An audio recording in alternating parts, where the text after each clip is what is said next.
On today's Locked On Giants podcast, we start laying down our plan to fix the New York Giants. Part one of that plan is coming your way next.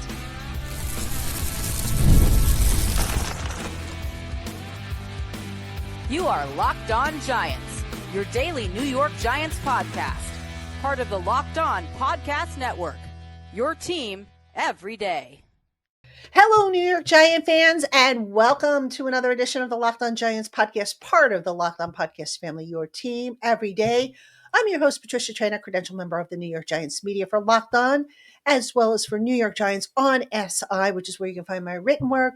And as always, welcome on in to my Blue Crew community members, to my newcomers, to my everydayers, and everybody in between. Thanks so much for spending part of your day with us here on the Locked On Giants podcast. And today's episode of Locked On Giants is brought to you by FanDuel. Place your first $5 bet and you'll get started with $150 in bonus bets guaranteed. Visit FanDuel.com to get started. All right, folks, on today's Locked On Giants podcast, we're going to take a look at how I would approach fixing the New York Giants. Now, there's a lot wrong with the Giants. They're coming off one of their worst, if not their worst, season in 2024. And there is a lot of work for General Manager Joe Schoen and head coach Brian Daboll to do. So because there's a lot of work to be done, I'm actually going to have to split this up into two shows. So the first part, we're going to take a look at the overall structure of the football operations and what could potentially change there. Then we will move on to the salary cap, which I know is a big topic. A lot of you always ask me how much cap space they have, etc. So we'll cover that. And then I'm going to end with segment 3. We'll talk about the Giants' own free agents, who might be back, who won't, why, and so forth. So that is today's agenda as we go through part 1 of what is probably going to be a 2-part plan to fix this franchise. All right, so welcome on in. Let's get right into it. All right, I wanted to start off with the football aspect of things. Now, obviously, Brian Daboll's back. I do expect there will be some coaching changes. There usually is. It's very rare that a team keeps all of its assistant coaches, especially coming off of a bad season. Now, I know the one that you guys are probably hoping to have happen, that's not going to happen, it looks like. And that, of course, is Shane Bowen, the defensive coordinator. I think what they're going to do there is they're going to look to really dive into free agency and or the draft and beef up the defensive side of the ball to get Bowen what they need. But I want to talk about just how Brian Daboll has approached things. So, look, everybody has their own philosophies on how to build a franchise and how to run a football program. And you've heard me speak before of things that I don't like that Daboll does. All right. So, for example, one of the things I am not a fan of is the way they deal out preseason snaps. I've spoken about that at length, that I believe that it is foolish to hold your starters out the first week and then the last game of the preseason, because basically if you're just playing them in the second week, now you're asking them to go over a month before they get any real football action again. All right. And I'm sorry, practices and joint practices and scrimmages, that's not real. I mean, it's there's no hitting, timing gets messed up. You can't tackle. And there's a reason why the Giants, in my opinion, have looked not ready to start this season in each of the last, 2 years. Okay, so with that said, obviously another thing I want to see Daboll actually continue, and he did this last year, and I hope he does it again this year. Don't waste practice reps on 7-on-7s. I'm really not so sure there's any benefit to 7-on-7s. Get as many 11-on-11s as you can into any given practice, because you want to be able to establish for your quarterback, for example, a timing or a sense of, how much time a pass rush generally will take to get to him. You want to be a little bit more diligent with calling a sack, even though it's not the defender bringing the quarterback down to the ground. There were too many instances last year that I felt that, the quarterbacks, a defender would get through, and had it been a live football drill in a game, the quarterback would have been sacked.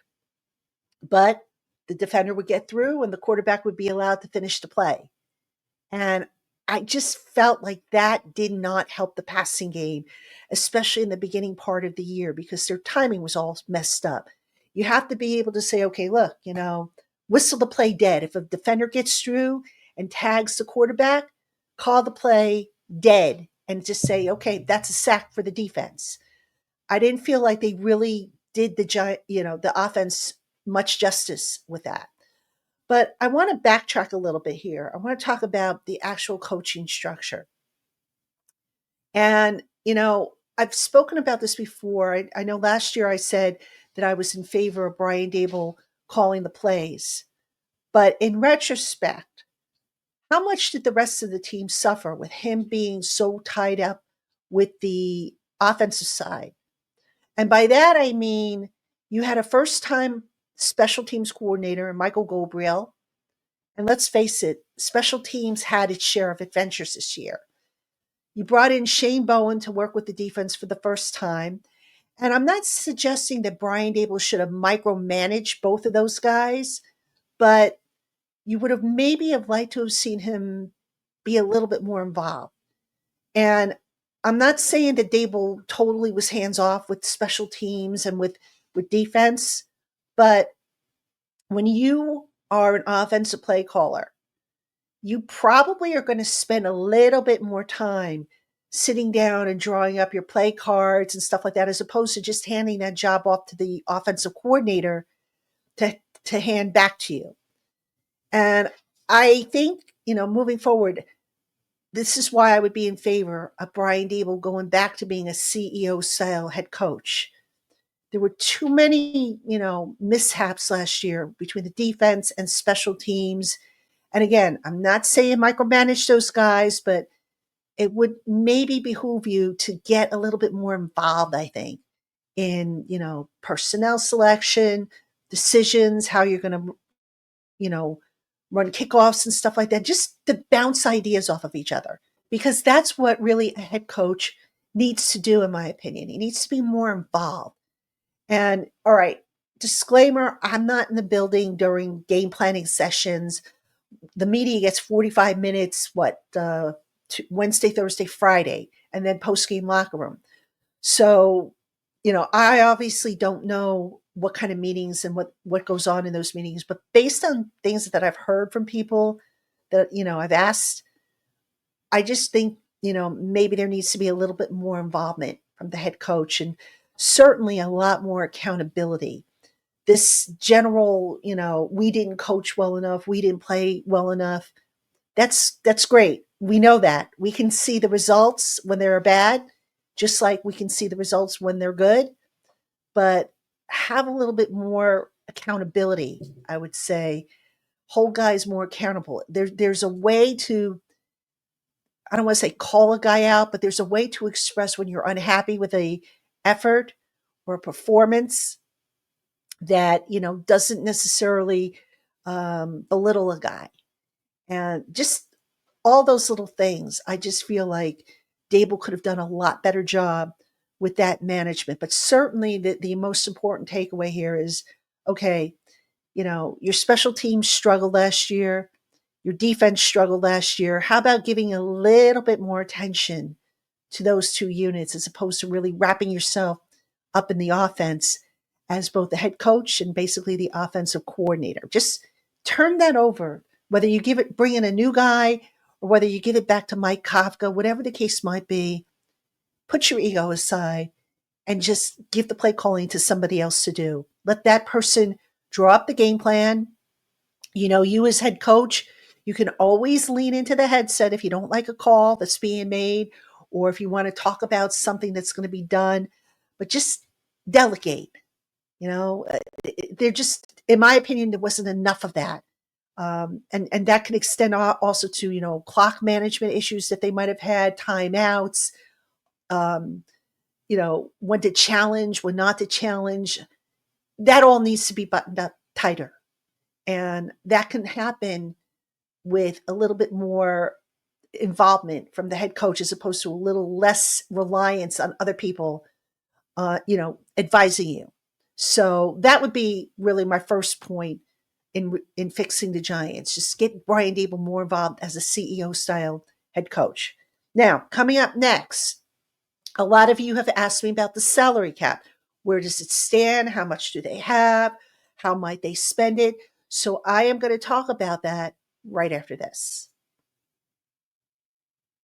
Hey, Giant fans, get ready to tackle the NFL action with FanDuel, America's #1 sportsbook. Because right now, new customers can bet $5 and get $150 in bonus bets if you win. So when you get a hunch in the middle of the game, you can check out the latest stats, view live play-by-play, and so much more, all on the very same page where you place your bets. Visit FanDuel.com to get started with $150 in bonus bets if you win your first $5 bet. That's FanDuel.com. Never waste a hunch and make every moment more with FanDuel, an official sportsbook partner of the NFL. All right, Giant fans, welcome back to the Locked On Giants podcast. I'm your host, Patricia Traina. Coming up tomorrow is going to be part 2 of my plan to fix the New York Giants. And as always, I'm always interested to hear what you guys and gals have to say. If you have ideas on how to fix the Giants, I'd like to hear them. Maybe there's something I haven't thought of and you guys have. So let me know. And, and also the plan for Friday is still to do a mailbag. Now I haven't gotten a whole lot of questions yet. I'm hoping the questions pick up. So if you want to send me a question, the information's in the show notes. So please, I've got to have a few questions in order to do a mailbag show, as well as how you would fix the Giants. So get that into me so I can tape that on Thursday and run that show out for you on Friday. All right, let's get back to how I would fix the Giants. And now let's turn to the salary cap. So a lot of you always ask me, Pat, what do they have as far as salary cap space? How much are they going to be able to spend, et cetera, et cetera. And this time of year, folks, really all year, salary cap space is going to be fluid. All right. And I say that because right now, we don't know what the league-wide cap is going to be. It's going to be anywhere between 272 and I think 276 million. So depending on what that number is, the Giants, based on 272 million, according to Over the Cap, the Giants will have 43.38 million to spend. But Over the Cap also recently reported that all the offseason accounting is done for the teams that did not make the playoffs.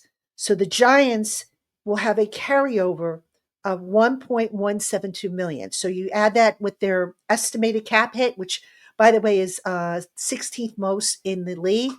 The Giants are looking at having about 44.552 million in cap space based on a $272 million league-wide cap. Right? So that's a nice chunk of change, I would say. Wouldn't you agree? So obviously, we know the Giants need a quarterback. They're going to have to spend on a bridge quarterback. And that's, they're not going to spend like what they've done the last couple of years with like a Drew Lock or a Tyrod Taylor, where they basically get away with spending $10 million for a backup. They're going to have to spend starter level money. All right. Because regardless of what they do in the draft, look for a bridge to start the season. And if they do draft a rookie, that bridge quarterback is probably going to play the entire season or most of the season before the rookie takes over. So they're going to have to devote a good chunk of that 44.5 minimum salary cap to a quarterback. They're also probably going to have to delegate some of that money to possibly a veteran cornerback and to an offensive lineman. And in tomorrow's show, I'll kind of go into a little bit more detail with names and why I think that's going to be. But what I want to talk about here is I want to talk about guys that are currently on the roster and how maybe they factor into the cap figure. Right. And by that, I mean, will the Giants have any cap casualties? Will they do any restructurings? How will they handle that? Now, Obviously, you would think the first people they go to would be Andrew Thomas and Dexter Lawrence and Brian Burns. Those are amongst the highest cap numbers on the team in 2025. But there's some other guys that I would say that if they need to clear out some more space, maybe they go to these guys. All right. And I'm going to start with Bobby Okereke. Now, Bobby Okereke, as y'all know, he's coming off the herniated disc. The expectation and hope is that Bobby Okereke will be fine, that he'll recover, he'll be able to play, continue his career. Bobby's got a cap hit of 14.463 million. So he doesn't have any more guaranteed money starting this year. So if you're the Giants, maybe you approach him and you say, "Hey, Bobby, how about we maybe look to extend you an extra year or two and lower your base salary, lower your cap number?" Could I see that happening? Sure. Do I think Okereke would go for that? That I don't know. I think it would all depend really on, if his role in Shane Bowen's defense gets clarified a little bit. He may want to stay with his contract as is. He might be open to, redoing it. But certainly that could be one spot if the Giants really needed to get some money, they could look there. Another place where they could look to get some money if they wanted to restructure, Graham Gano. All right, Graham Gano has a 4.415 million base salary. Could the Giants maybe look to adjust that, given that the last couple of years Gano has had lower body injuries, first the knee and then the groin and the hamstring? They could. Look, Gano, when he's healthy, Mr. Automatic, Mr. Reliable, but his kickoffs have started to tail off a little bit. All right. And he hasn't necessarily been Mr. Automatic when he has played the last 2 years. So the Giants are keeping Jude McIntyre on the roster. Could they maybe have McIntyre really challenge Gano? Could it necessitate, could that be enough leverage to say, "Hey, Graham, we need to redo your contract and lower your base salary"? All possibilities. Now, do I think they'll do it? Probably not. But it's something to look at, because basically what you want to do is you want to look at who doesn't have any more guaranteed money, but who has at least 2 years left on his deal. Those are more than likely going to be the guys that, if you're going to do anything, those are the guys you want to see if you can either extend or restructure if you need to give yourself more money. Right now, again, the Giants don't have to worry about that, even though 22.2 million of their dead money is from the Daniel Jones contract. They're going to be able to swallow that and absorb that into their cap. All right. Now, if you're talking about a guy who potentially could be a cap casualty, I don't know if they'll cut him or not. I could see maybe a case where they could, and that would be Raheem Nunez Roches. Now, Nacho, if they were to cut him, they would save 3.6 million on the cap. Why would they consider cutting Nacho? Well, a couple reasons. Number one, the Giants, in all likelihood, are going to draft interior defensive line help, right? You've heard me say it on the show before. Dexter Lawrence cannot do this all by himself. He just can't. So they're in a position where, if, maybe in the first round, if they don't go quarterback, they don't go Hunter from Colorado, maybe, just maybe, they go interior defensive line, maybe a Mason Graham, for example. Right? If not, maybe in the second round, they go for interior defensive line. But either way, I would be absolutely shocked if the Giants don't address defensive line within the first 3 picks of their draft. They've got to build up the trenches. That's where they keep getting beat, and that has to be addressed. Now, another reason why I think Nacho could potentially be in danger of being a cap cut, the Giants got some decent play last year from youngsters like Elijah Garcia and Elijah Chapman. DJ Davidson didn't look too bad. So, the bottom line is that young talent started to come on. So you have that young talent and they're on cheaper contracts. Now maybe you say, okay, maybe we could trim off some of you know, the excess, if you will, on the cap. So, could they? Yeah. Will they? That I don't know, but that's what I would look to do if I needed cap space. And if they're going to do that, by the way, better to do it earlier than later. It's not fair to Nacho if say or anybody for that matter, if you say, well, we've got the cap space now, so we really don't have to cut anybody right now. But 2 weeks into free agency, when the first wave is over and guys are signing like left and right, now you're suddenly cutting somebody and saying, okay, good luck finding another spot. That's not fair. If you're going to move on from a guy, do it before free agency starts. Don't carry him and say, oh, we don't need the cap space now, but oh, if we need it later, we'll cut you later. That's just not right, in my opinion. So, all right, coming up next, we're going to talk about free agency, but we're going to focus on the Giants free agents. They have a dozen free agents.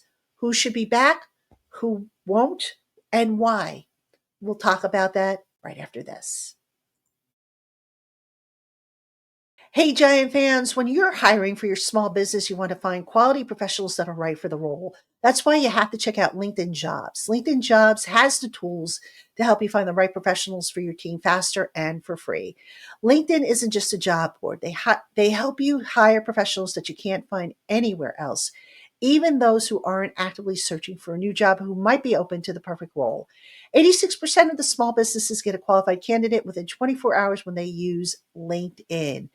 And LinkedIn makes it so easy to get your job posted. They have a tool that helps you write a job description, and it makes the process so much easier. I've used LinkedIn myself to hire new writers over on New York Giants on SI, and they never let me down. I mean, they've given me or brought me several qualified candidates um, and helped me write the job description quicker than if I were to sit down and write it myself. But anyway, find out why 2.5 million small businesses use LinkedIn for hiring by posting your job for free at linkedin.com/lockedonnfl.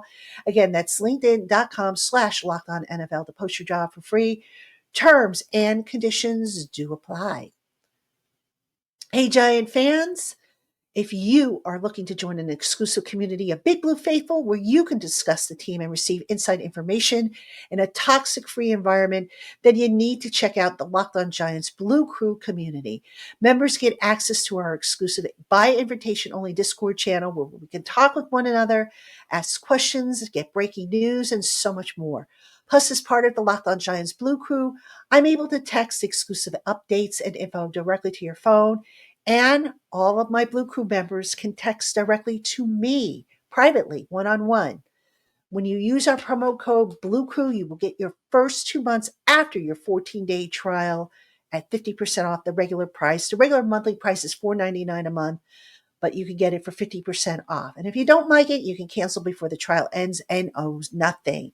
For more information or to register, go to joinsubtext.com/lockedonnygiants. And don't forget that promo code, which you'll enter at the top of the page, Blue Crew, BLUECREW, for your 2-month discount. Text and data rates might apply, so please see your carrier plan for details. All right, Giant fans, welcome back to the Locked On Giants podcast. I'm your host, Patricia Traina.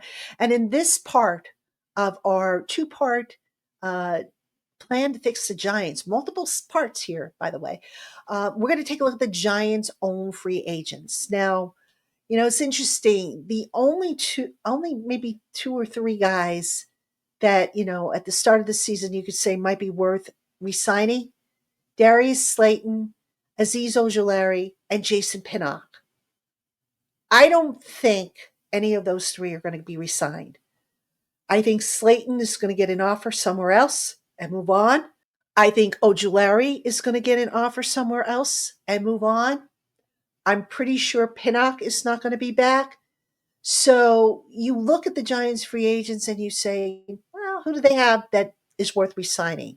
Well, I'm going to give you three possibilities.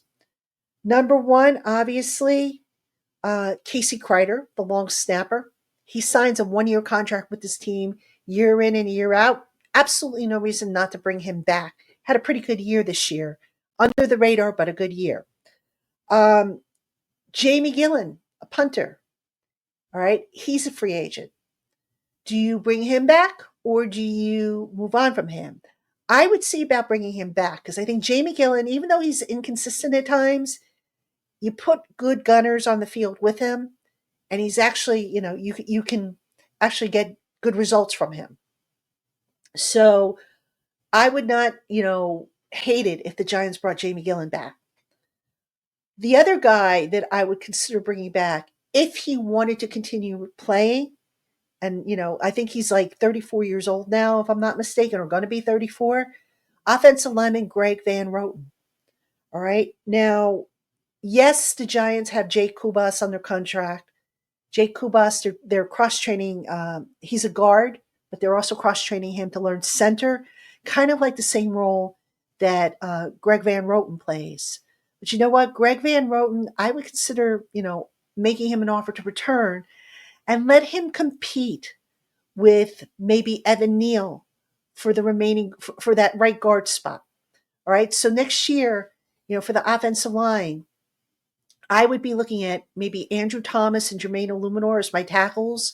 Obviously, John Michael Schmitz would be the center. John Runyon Jr., you would have him as your left guard. And then your right guard, either make that Evan Neal, or you could have, actually, you hold the competition Evan Neal, Jake Kubas, or Greg Van Roten. So for me to bring back Van Roten on a 1 year deal, I think that's a no brainer. But again, does he want to be back? Does he want to continue playing? That we don't know. We don't know his side of the deal. But if he's open to coming back, I would do it. You know, the guy can play all three interior offensive line positions at a decent enough level. Whereas, Kubas, he's still kind of, learning the center position. So he hasn't really done it in a game yet, or at least not at the NFL level. I would look to do it. All right. Now, a couple of other guys I want to mention, but these are exclusive rights free agents. And obviously, I think they'll be back. Quarterback Tommy DeVito and inside linebacker Deontay Johnson. Now, DeVito, the reason why you bring him back is because A, he's not going to cost a lot, and B, Brian Dable typically likes to have some sort of carryover from year to year in the quarterback room. In other words, having a guy who was in the system the year before, so that, especially when you're looking at remaking this room, which the Giants are definitely doing, now you have somebody who kind of, who would be in year 3 of the system and who would have a pretty good grasp on it. Because I've said before, and as I've been told before, the Giants offense is not an easy one to learn and to master. So DeVito could obviously, serve as kind of like an advisor or like a teacher's aide, if you will, on the offense. And for Deontay Johnson, look, this is a guy who in training camp last year showed promise. And then he had that unfortunate, I think he had the ankle injury, a high ankle sprain. And he spent all of 2024, or most of 2024, I should say, on IR.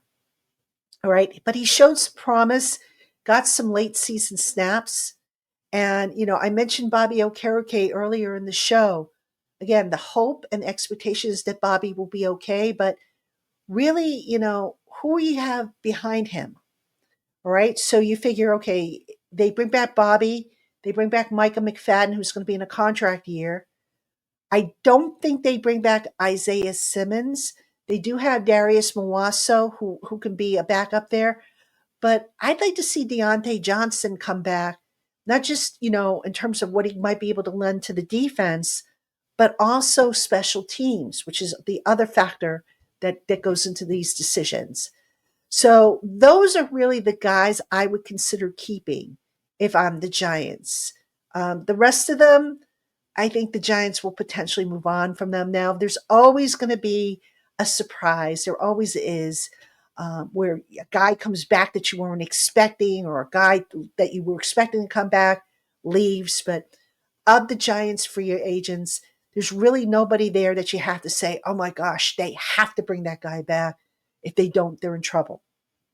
All right. And the one good thing you can say that Joe Shane did in recent years is getting, guys like Andrew Thomas and Dexter Lawrence locked up so, to where they don't have to now see the price tag of those guys swell up to where now maybe they have to dip into, their money that they now need for a quarterback and a cornerback. So that was a wise thing, I think, on Joe Schoen's part to get those two guys under contract when he did. So, all right, folks, that's going to do it for this part one of my plan to fix the Giants. Now, tomorrow, I'm going to give you part two.